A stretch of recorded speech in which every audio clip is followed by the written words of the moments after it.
ఇప్పుడు చేపలు ఫ్రై చేస్తున్నా, ఫ్రై పీసెస్ అనమాట.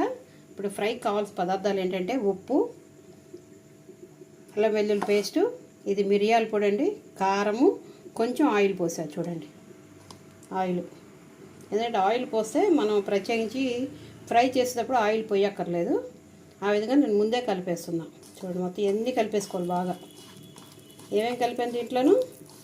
మిరియాల పొడి, కారము, పసుపు, ఉప్పు, ఇవన్నీ కూడా బాగా కలిపేసుకోవాలండి. కలుపుకుంటేనే టేస్ట్ అన్నమాట.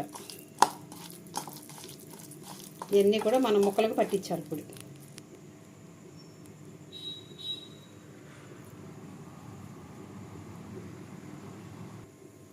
ఇదండి చూడండి, ముక్కలు పట్టేస్తుంది చూసారా. ఈ విధంగా మనం ముక్కలు అన్నిటికీ ఇక్కడ పట్టించుకొని పక్కన పెట్టుకోవాలి. అదేనండి